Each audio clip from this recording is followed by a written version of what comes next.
Hello everyone, my name is Marin and my presentation is on Buddhist statues in Muslim Pakistan.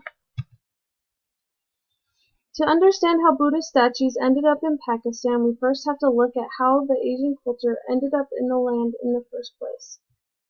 In 322 BC, long before Pakistan was its own country and was still India, Chandragupta Maurya was the first that wanted to take over India and start the Mauryan dynasty. India was wanted for not only its land but for all the possible ports for trade there. Chandragupta reigned for 25 years and continued to spread his reign through war and trickery. Chandragupta handed everything over to his son Binsura, who continued to take over more land in India like his father before him. He then left everything to his son Asoka. In Emperor Asoka's 8th year of reign, he sought out more land on the east coast of India called Kalinga country. He took this land over with a long and bloody war. It was said that Asoka saw the people that suffered from the war that had taken their land over, and it moved him to such remorse that he decided he was against violence and adopted the Buddhism religion. Some say it was the Buddhist missionaries that converted Asoka, and others think that he never actually converted and only saw Buddhism as a peaceful and better way to rule his people.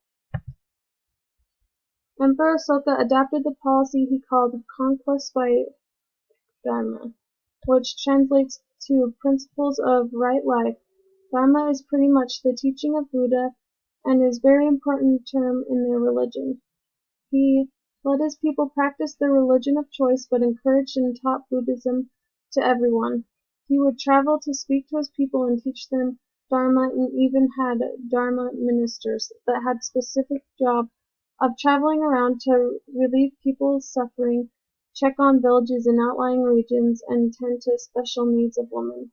He would encourage things like to increase your inner worthiness and to be respectful of others.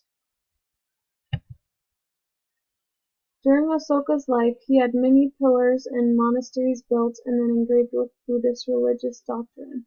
It is estimated that Asoka reigned between 27 and 40 years before his death.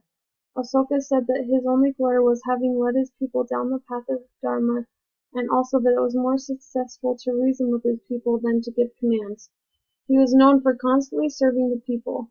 After the emperor's death, the Mauryan dynasty dissolved. Time went on, and the Buddhist statues and monuments were left and still reside in what is now Pakistan.